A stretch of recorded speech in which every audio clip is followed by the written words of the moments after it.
All right, it is 6 p.m. on this March 4th. I will call this Town Council work session to order.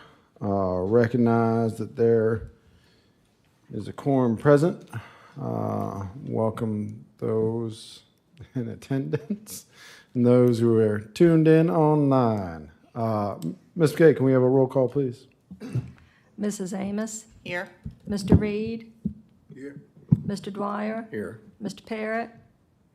Mr. Yolen? Here. Mr. Hunter? Here. Mr. Hardy?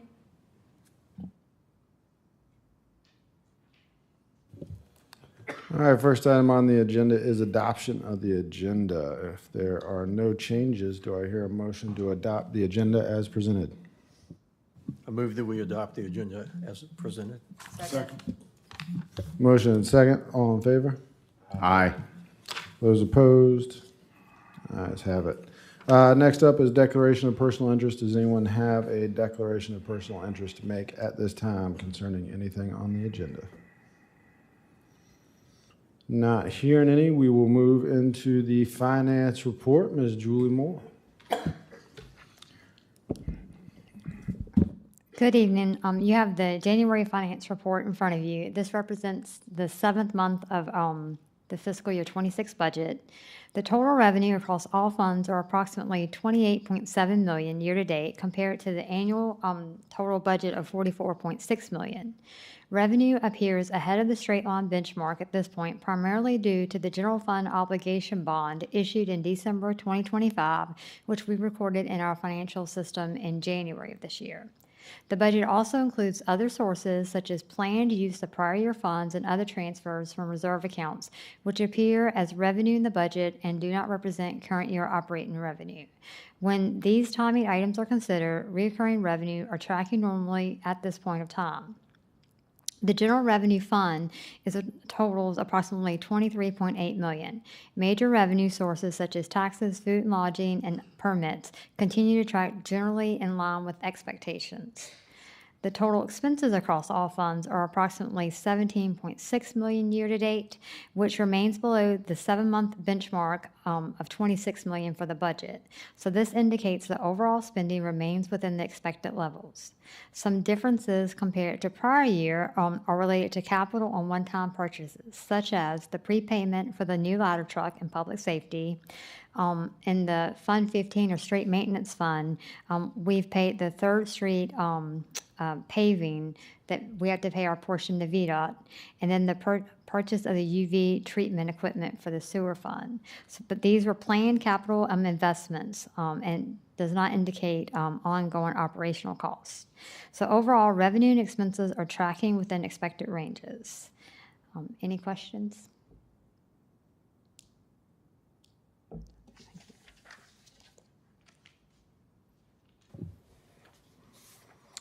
All right.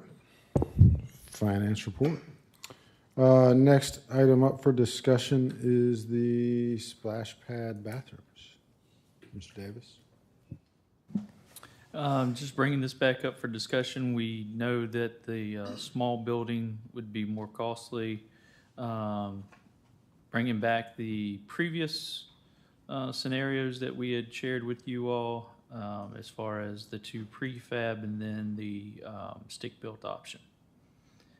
Just wanted to see if council's wanting us to put out to bid for the prefab and or stick-built, and if we want to move forward. In which direction?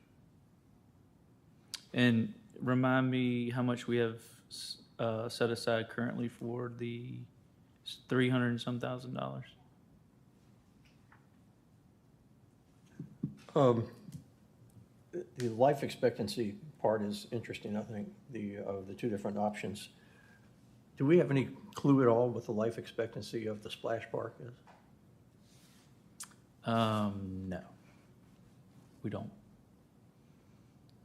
I mean, as far as, I'm assuming, as long as the lines don't bust and we don't have to replace concrete or anything like that, I mean, you could replace the fixtures at some point in time that they'll need replacing and things like that, but I don't have an exact time frame. You have to replace the pumps over time.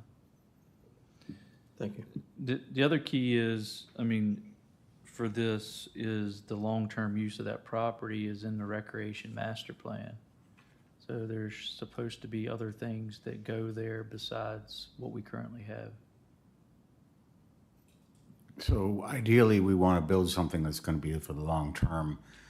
What about the difference between lifespan of a prefab versus lifespan of something we're going to build from the ground up?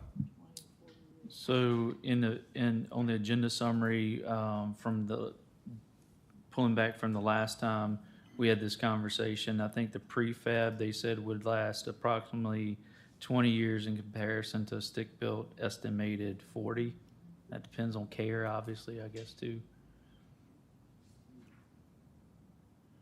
Is there any point in going and looking at the differences between the prefab and the stick-built if we're really in this for the long run, and we look at the addition of the stick-built as being part of a bigger plan that goes along with the added recreational facilities we're hoping to build in the future? I agree with that statement.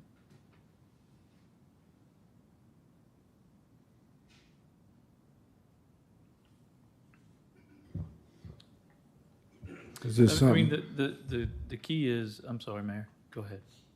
are you looking for an answer this evening, or is this something for us to think about till next week? No, I'm not looking for just discussion for this evening, not nailing it down, just bringing it back up since it's been a while so that we can have that decision hopefully sometime soon, though, that how we want to move forward, or if we're not.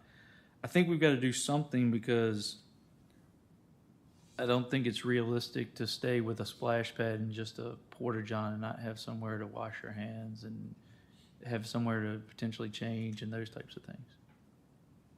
Well, I'm in agreement with Mr. Yolen. We couldn't go visit both and see what our options, and then make a sound decision on the best fit for us. Yeah, I mean, we did a visit a long time ago. We went to Alta Vista. I can't even remember whether it was Alta or Buena Vista because it's both Vista. And they had a stick built. I mean, it was concrete, and because they had the park there, like we have a park, and they had the splash pad. So I mean, I think that's the best option for the long term. Are these numbers, if These Are they numbers are from December. It's been several months. The last time we had this discussion.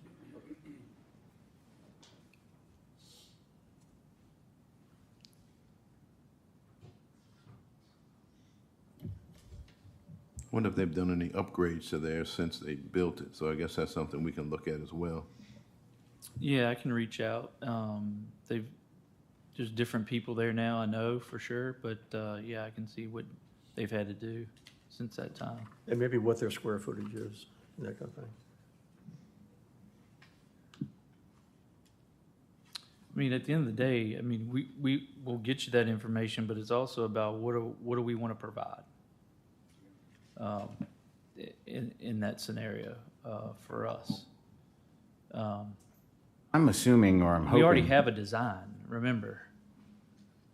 So, I mean, at the high point of the stick-built being close to 600,000 and hopefully getting twice the lifespan out of it of the prefab option, it seems like that's really the thing we want to invest in going forward if we can maintain and upkeep it. That's my suggestion, is that we move forward with the stick-built. Because if we only get 20 years off the prefab, we're going to have to put another one in there, and those prices are going to be higher in 20 years, obviously. At the end of the day, I mean, the other thing we can do is we can put it out to bid for construction. You get the actual numbers, we'll get the numbers back and go from there. I like that, please. If we want to move in that direction. I don't have a problem with putting it out if everybody else does. That'll give us a true number anyway.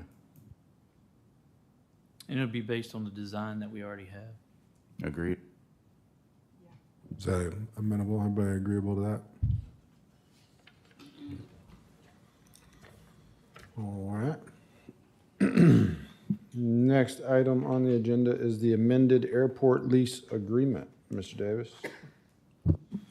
You have that in your packet. Is based upon our discussion after the public comment period from Mr. Donovan. Mr. Elder and I reviewed it, and so really the only changes are the highlighted pieces in on the lease that, so that way you could see exactly where they were, and then, of course, adding the page numbers at the bottom. So we're spelling out the negotiation ability for 30 days with the leasee and the town. Is that correct? And then liability insurance. Yeah, it took out the contents and things like that, but it was really, the insurance piece only really reduced like 2 sentences, and Mr. Elder added a portion to the front of 30 days after you have 30 days from the expiration to negotiate, and then the rest is the same. Any discussion on the airport lease? Does this address what the folks were interested in? I did send it to Mr. Donovan, and he is amenable. So we could bring this back for the regular meeting next week to vote. And correct me if I'm wrong, Mr. Elder, we don't need a public hearing because it's more beneficial to the tenants, correct? All right. Any additional discussion on that? All right. Next up, discussion council mayor salary study. Mr. Davis. I was asked at the end of the last meeting to reach out to surrounding localities and then similar size or types of localities. And so Amanda and HR did that, and we have that information before you. Any discussion on this at this time?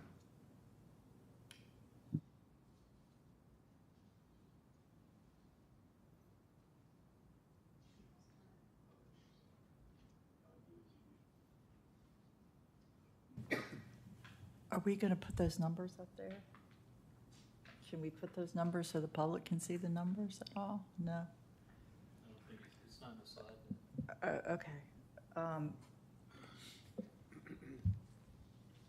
Well, since Hunter's going to make me start on this uncomfortable topic, so I'll start. So I understand that talking about council compensation is maybe uncomfortable, especially in a year where taxes were increased, and I expect and respect that many residents are probably going to have some strong feelings about this. So, so this conversation is simply about reviewing whether the current stipend for serving on council is still appropriate when compared to other jurisdictions, and the responsibilities that come with this position. So my goal tonight is just to have an open conversation and be transparent about that.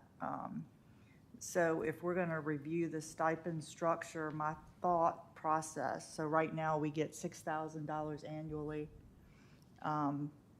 The vice mayor gets $7,200 and the mayor gets $9,000, which is extremely low compared to the other jurisdictions around us. For example, for those that are listening, Prince Edward Board of Supervisors gets $10,953 annually. So if we're going to review the stipend structure, my thought process would be to set council compensation closer to around $8,000, so it aligns more closely with Prince Edward, with the goal of getting there to $10,000, but we increase it as the election years come up. So, Hunter, if you could back me on this one, because I don't know if the public knows that we're not going to see this until after our election is over with per the statute. No, right. Good. Can you help me on this one? I don't think towns, and I wasn't prepared to answer this question. And I don't know that Mr. Elder is, but I don't think towns fall under the same as cities and counties. I could be wrong. Traditionally, for cities and counties, it is, you can vote on a raise, but it can't take effect until after the next election cycle. Which means after December, it would take effect in January of '27, which means some here will receive that, and some may or may not, depending on the election. That's right. If the town is under that same statute, and I can't remember if they are or not. So basically, those that are running this term would receive that after January of '27, those that are Everybody not. would. Everyone would, okay. It has, under that statute, it has, in other words, you wouldn't have a split. Just because 5 people are up this year doesn't mean that only those 5 get it come January and the other 3 have to wait an additional 2 years of an election to get the same money as the others. It has to be an election in between, is the way I understand the statute. But like I said, it may not apply to towns. Sure. I didn't mean to put you on the spot, but I didn't know the exact answer myself. Please, Look, Gary. Nobody has ever asked me this question, so I don't know the answer, but I just pulled the code section while we're sitting here. And so I'm going to quote you what the code says, and I'm going to say that this is the one code section I've pulled up, so I haven't read the code in its entirety on this subject. But what it says is salaries of town council members and mayors. The code, this is section 15.2-1414.7, says, notwithstanding any provision of a charter of a town or any other law, a town council may establish the compensation to be paid by 2 council members and the mayor. No increase in salary of a council member or mayor shall take effect during the incumbent council members or mayor's term in office. However, this restriction shall not apply to councils or mayors when the council members are elected for staggered terms. So that would not apply then for us. So there you go.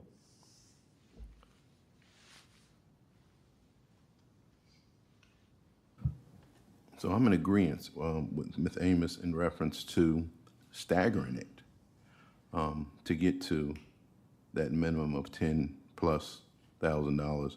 But my question to Mr. Davis is, when was the last time the council received a raise? I have no idea. That would be something I would have to look at. I don't know the answer to that. I do have a question about your comment. So when you say staggered, just so I can get my head wrapped around it, are you saying that 5 would get it in January of '27, and then 3 would not get the raise until? No, I'm saying that we do 8,000 for this term, and then the following term, we do another Incremental. incremental, exactly. Yeah, that's the right, yeah. To get us to 10,000.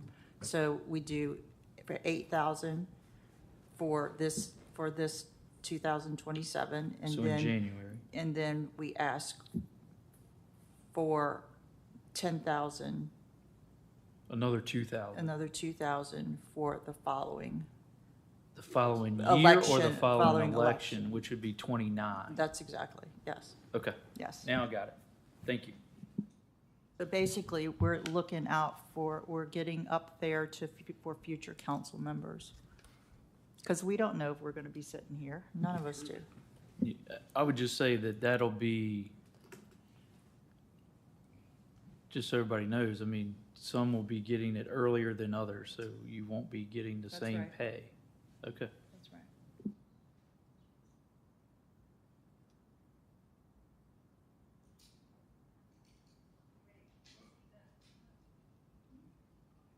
Why would we all be getting it at the same time? Never mind. I got confused because you said everybody, you're trying to get to, never mind. Ultimate goal is to get us to 10,000, where we are competitive with everyone else on this list, because if you look at Buckingham pays 12,000, Amelia, Buckingham is 12,000.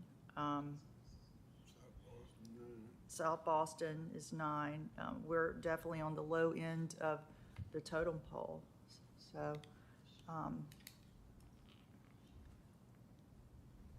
Anybody else have any comments up here?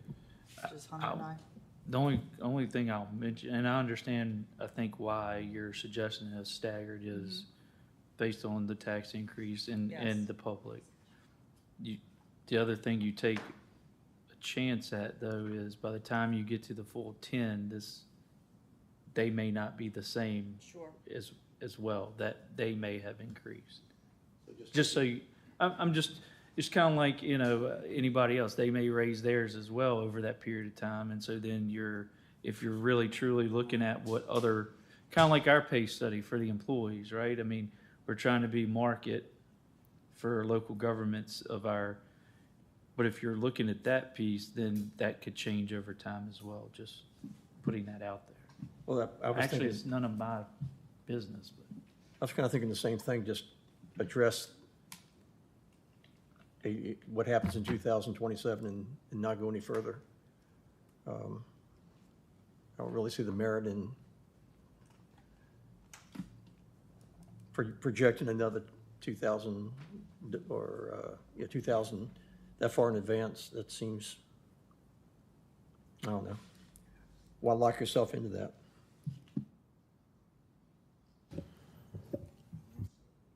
I think the conversation warrants the council members who are missing being here, for sure, because it's, impacts them as well.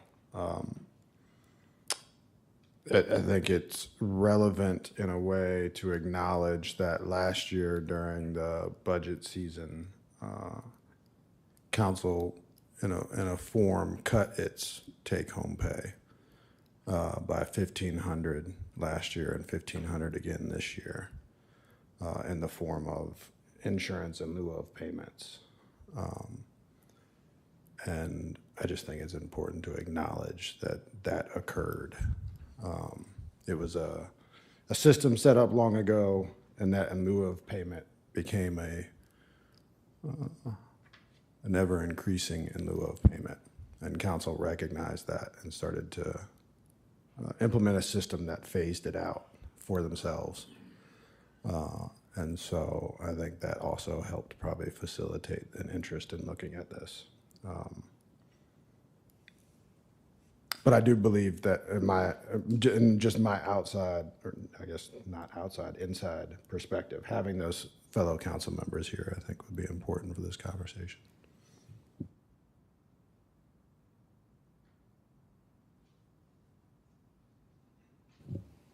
So if there's no more discussion, we can bring this back up with the rest of the body. Do you want it next week? So that we know what to Would put y'all like to have it on next the week? agenda? Ms. Amos, is that? That's good time,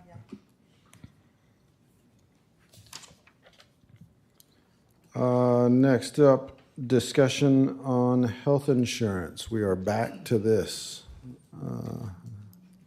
a year later. Mr. Davis.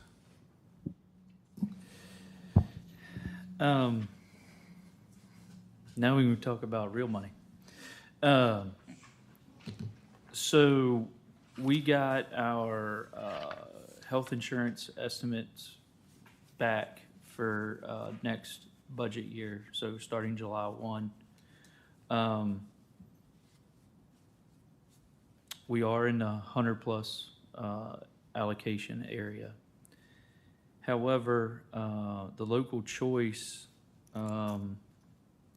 saw an increase amongst all people in local choice in the 100 and over this year. The town's portion Ours is 7% increase in health insurance. Most localities are seeing 11 and 12% in this same pool of employees. One of the most driving force of this is our understanding is that the use of GLP-1 drugs for weight loss and not diabetic reasons has driven the cost of insurance up. And so that's the main drive of this increase. Obviously, yeah, there's some other factors in there for people, but the main drive that has been pointed out from the local choice at the state level was that. Just so you know, there's three. So when the state goes out to bid, there's three different ones. There's COVA, which is only for state employees. Then there's the local choice, which is for local governments, school divisions, and authorities. And then there's a third one that I don't know I don't know the answer to that one. Anyway, we're in the local choice. And this coming year, what the local choice has determined is that they will still cover that drug, but only for diabetic reasons and not weight loss reasons. So hopefully we don't see this in next year this time as well. So hopefully they're taking care of that piece. The problem is that we ate all 12% last year and didn't give any raises. Prior to that, we went 3 years without any increase in health insurance and were able to give really good raises. And a little bit before that, we had 1 or 2 years where it went up slightly, and then and so on. The discussion tonight is really about a balance of providing our employees the benefit of health insurance, but also the benefit of their salary. And I'll speak to it in two different ways. Starting off with the health insurance, we offer 2 plans. We offer the Key Advantage 250, which there is one even higher price than that that's even more, that's like a Lexus, right? Really costly, or some other high price car. Then there's the 250, which is still very expensive. Then you have 500, 1,000, and then the high deductible plan. 75% of our employees are on the 250. 25% are on the 500. There's really not much difference in them except for the hospitalization piece. So you think about it from a perspective of the unknown of hospitalization. So if you want to be on the if you're younger, I'm assuming you probably want the 500 because you probably most likely aren't going to go to the hospital for anything necessarily. I mean, certain things you don't ever know. Your appendix ruptures, God forbid you have a heart attack, whatever it may be. But let's say, you know, you get into a year, you have to stay in that plan for the year, except for certain instances. Well, if you know you're going to have a planned surgery, you could always go to the 250. Let's just say it's something like a rotator cuff, or you have you need something that it's worn out, but you could put it off. Well, you could always switch your plan if you want to do that, right? If the hospitalization piece is a concern about what you'll pay out of pocket compared to the 250. But the other pieces are pretty much, they're like $5 difference in copays for all the other things, in essence. Currently, and the reason I bring this up is we pay over $1.6 million the town does to cover employees' health. The employee currently pays total, I don't have that number off the top of my head. The 1.6 stuck out in my head the most.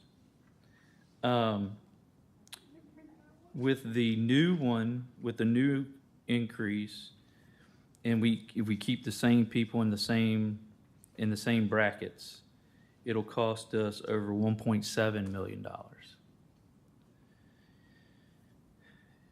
When the insurance goes up, what it causes us not to do is be able to give employees a salary increase. Think about the long-term benefit of a salary compared to health insurance. Health insurance is for now. And we're paying an insurance company money that we are not paying, that we could be paying the employee. If we give the employee a raise, that helps them long-term. Because once we got into VRS, your retirement is based on the salary you make over that 30-year period of time. It's calculated based on your highest 3 years of salary.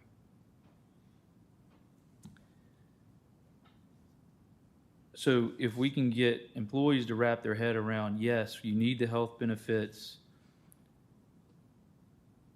and you want to see a raise, then you may have to change and go take or share some of the cost more than we currently do for health insurance.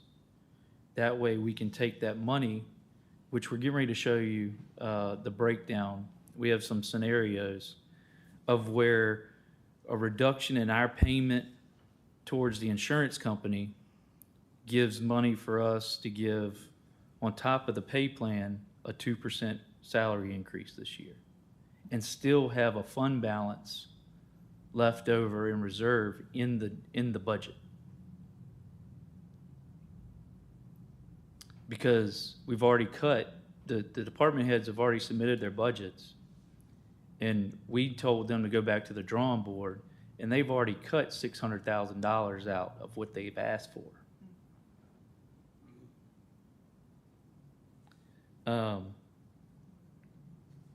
And we want, right now we pay, we make the 250 look so good, why wouldn't you take it?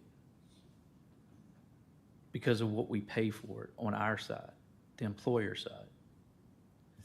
We need to start looking at more of that shared cost and putting the money into the employee's salary. So I'm going to let the number cruncher, Julie, come up and share with you the scenarios that we've broken out based on this increase of 3 scenarios, still keeping the 250 and the 500. We're not going to take away the 250 and say we're going to 500 plan and the 1,000 plan, because we don't want to run people off based on that huge change.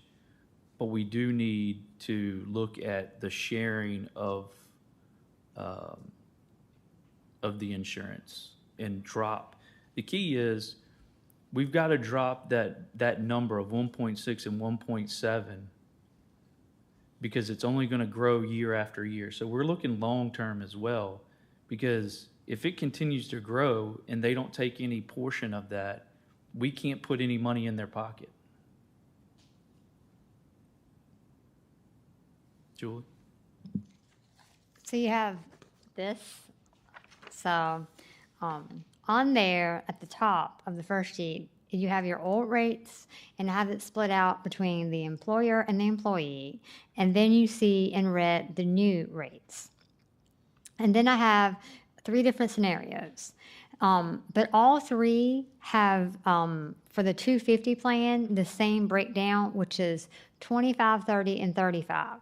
And what I mean is that we're allocating for the single person, 25% the employee pays and 75% the employer. And then for the dual, 30% the employee pays. And then for the family, it's 35%. Julie, just for the record, let's state what we currently do. So for the Key Advantage, as I was speaking of before, the single, we pay 92%, the employee pays 8% of that cost. For dual, which is the employee and one other person in their family, we pay 74% and they pay 26%. For family, which is more than two, we pay 74% and they pay 26% in the 250. In the 500, the single person pays 4% and 96% is paid by us. And then for dual and family, it's 23 by the employee and 77 by us. The reason for that is, if you can see at the cost, at the top, the cost for 500 is much cheaper than the 250. I'm sorry, go ahead. That's okay. And we did reach out to a lot of other localities, and it's all over the map of how they allocate. Some of them are close to what we used to allocate. Some of them are much more how we're proposing it to be allocated.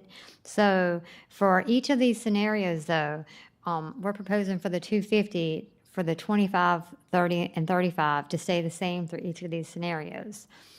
Because that's the most expensive plan, and we're hoping that people will maybe decide to push down to the 500 plan, because we want that to eventually be our preferred plan. We want the numbers to flop from, instead of 75 in the 250 plan, to have 75 in the 500 plan. So in the first scenario, with that 7% increase, we're saying that the town will absorb that for the 500 people. For the people on the 500, nothing would change. Their premium wouldn't go up, only the town side.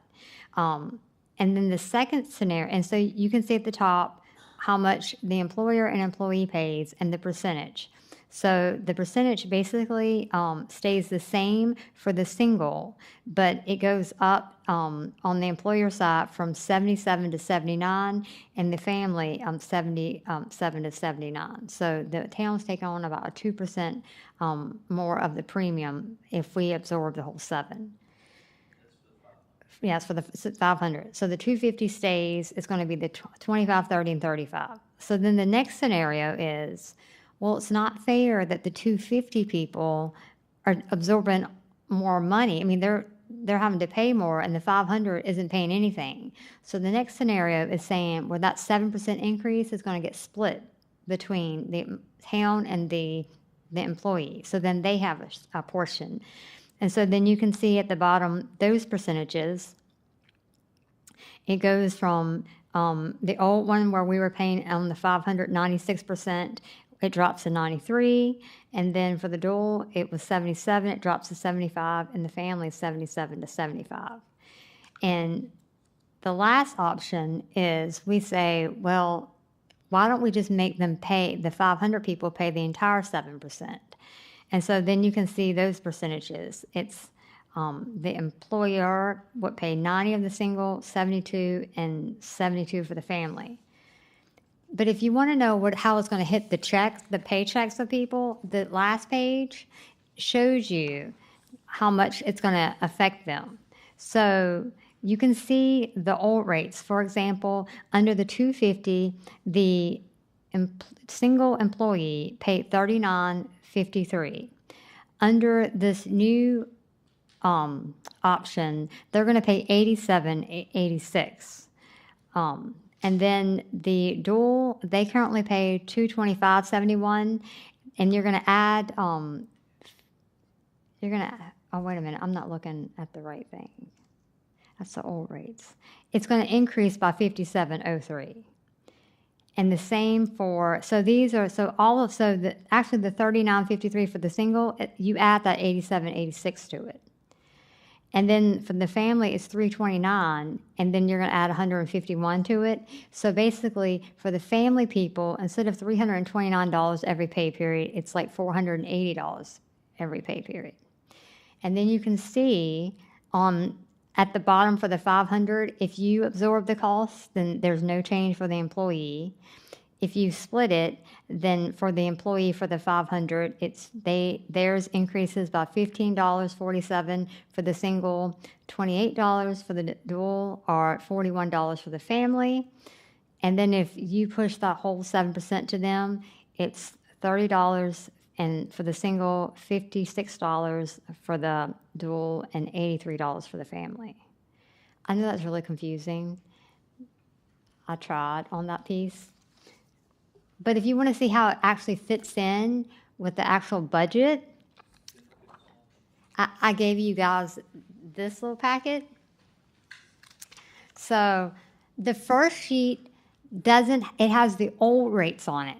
That's before we knew that the rates were going to go up 7%, okay?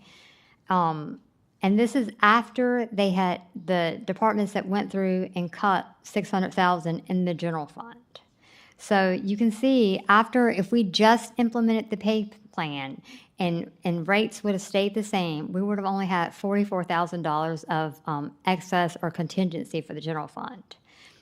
If we did a 2% raise, we would have been in the whole $96,000 and $902. So we would have had to either cut something else or figure out how we were going to pay that. And then you can see the other funds, and behind that, I have 2 pages, and they go into details on considerations for those funds. But I want to skip that for a moment and just keep on with the insurance.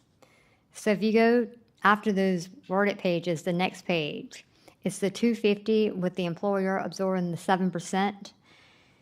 You can see if we do a 2% raise and we do the allocation in that suggestion, then we'll have excess in the general fund of $55,573. If you do the split of the 7% for the 500 plan, you would have, with a 2% pay raise, you would have $71,407 of excess. And then the last sheet, if you push the whole 7% to the employee for the 500 plan and give a 2% raise, you would have an excess of $87,236. And by the way, we're not looking for a decision tonight, No. obviously. We're going to bring this back for discussion next week. If you have questions throughout the week, let us know. We'll be happy to come in. We'll be happy to sit down and talk with you through it. The key to this is going back to what I said in the beginning, and that is the town has to have breathing room somewhere in the budget along the way. And we need to give employees a salary increase. And the only way we can do that is one of these options on the insurance piece. Local government's not fun anymore. Julie, what is the deductible on the Key Advantage 500? 500. 500. 500. Yeah, that's, 500, yeah. the name of them is the deductible in essence. Because you talk about it's bigger hospitalization bills. So the example is this. I like this. So if you go to like the ER, there's a flat fee on the $250. I think it's $150 or $175, and that's all you pay.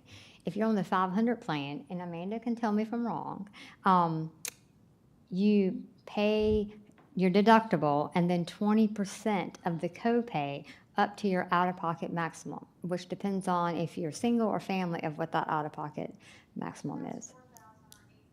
Yeah.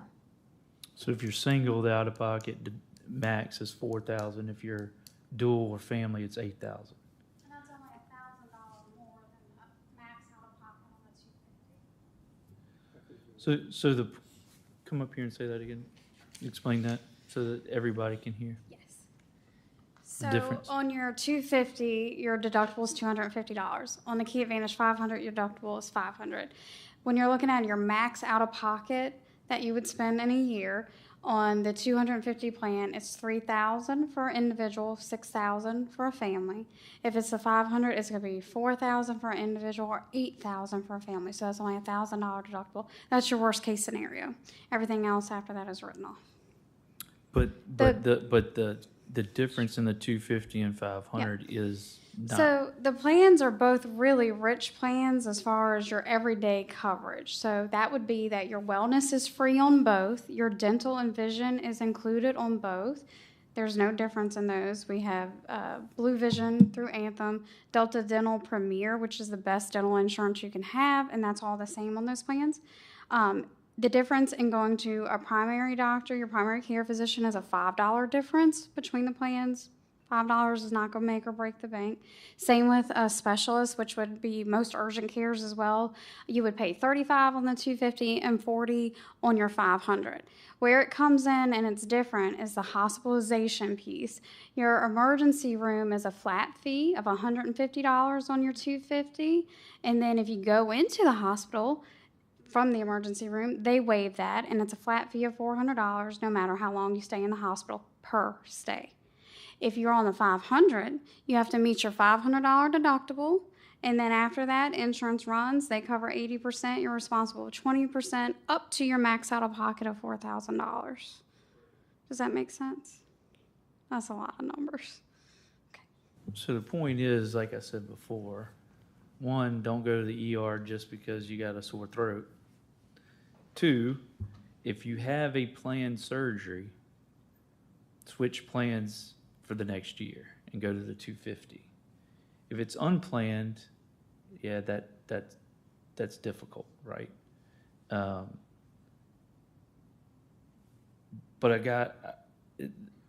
we weren't able to get in to see the usage per se, but the people that are in 250, the majority of them do not use it to its full benefit, which is the biggest full benefit is the hospitalization. And hopefully they don't have to.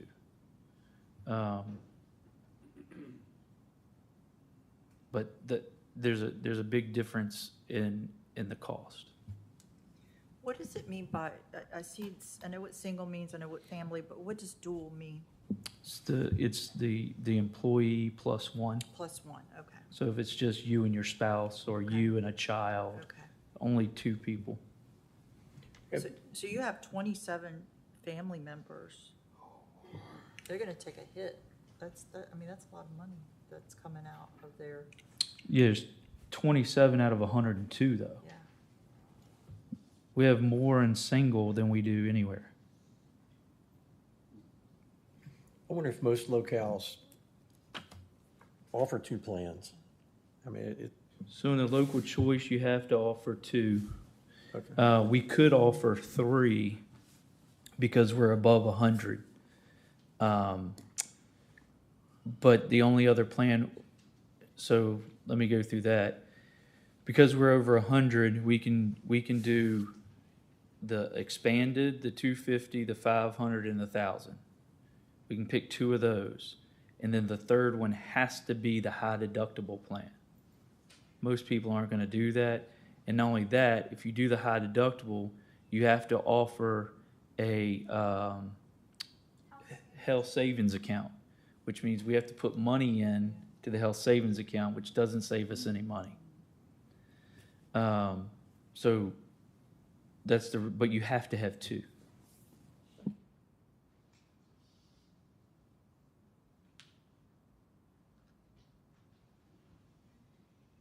So like I said, this is for informational purposes. We've talked before about the budget and how do we cut cost and how do we do this? How do we give raises? We've cut the budget by $600,000, and now it's if we want to give a raise, because only a certain amount of people get a raise in the pay plan. Not everybody. Some people only get like $250. That that's not much for, and we didn't give anything last year. So, you know, I think of it from a standpoint of we want to be competitive in the benefits, but we're really rich in the benefit of health insurance right now. And we're not putting money in people's salary that in the long term helps them when they retire.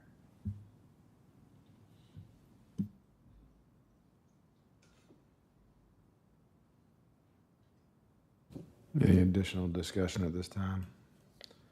We got a lot to look over. Good. And no, not to, obviously I will not be presenting the budget next week because this is a key item before I can do that. Because last meeting, remember, we talked about moving forward with the pay plan, but then we got the insurance. So now that's a key piece, along with whether we give a raise on top of that pay plan. For me, now though, the goal would be to present it in April's meeting, and I can't really push it beyond that.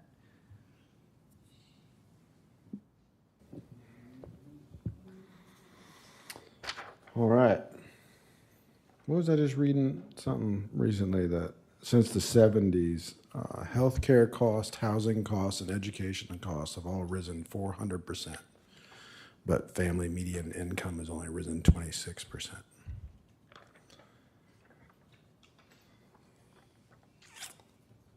It's not fun. Next discussion, economic incentive appropriations, new requirements. Mr. Davis, you're back up. Ms. Moore is back up. Ms. Moore. So we're just trying to strengthen our internal controls, and this is technically not for this year, it's for next year, 28. But like last year, we thought about it, and then I kind of dropped the ball. And so then it come up again this year, and I was like, oh, we really need to put this on there so that we can think about it and see if we want to do it. It's more or less, so when, for example, Prince Edward, we get funding from them, so they send us a sheet and they say, hey, fill this out and tell us why you want money and, you know, how much you want. And at the very bottom it says, and if you have an audit and a budget, we want you to submit that to us. And so we send out a request to all the localities, and we're like, hey, do you guys ask for audits and reviews and stuff? And we had 2 that came back and said yes. Others I know they do, but they just didn't respond. And they said, we do. But a lot of times we don't really, if they don't give it to us, it's not the end of the world, but we do want it. So we've asked to try to make our internal controls better, and so we want to create a process in the future that any nonprofit that comes to us and wants funding, that we have like a form for them to fill out, and we request an audit if they have over $25,000 of money, and then under that at least a 990 and potentially a review if they have it. And then what happens is we look at that stuff, and then it's up to you. If you say they didn't have an audit, it's still up to you if you want to give them money. But it's at least a step that looks like that we're trying to have good oversight on the money that we give out from, you know, our taxes. So, any questions on that? Any questions from anybody on the resolution? And even if we adopt it, as she said, it will not go in effect this coming July. It would be the following July. Because people are now not able to give us that information necessarily for this upcoming budget. It would be for the next year's budget. Thank you, Ms. Moore. All right. Sobering work session of information, but such is the world that we find ourselves in. Mr. Davis, do you have a town manager's report? I'll save most of that for next week. Mr. Hunter? Just have a general question, and maybe y'all can give me the answer later. When was the last time we raised the food tax? We'd have to get you that information. Thank you. Mr. Yellen? Thank you, Mayor. Can you give us an update next week, if possible, on where we are on the sidewalk study, please? Yes. Mr. Dwyer? Not a thing. Mr. Reed? Not a thing. Ms. Amos? No. I don't have much either. Lots to think about. Look forward to deliberating over it, figuring out how to move forward. Thank you all for attending, and for those who tuned in online. And if there's no other business to come before us, I'd entertain a motion to adjourn. So moved. Second. Motion and a second. All in favor? Those opposed? Ayes have it. Thank you.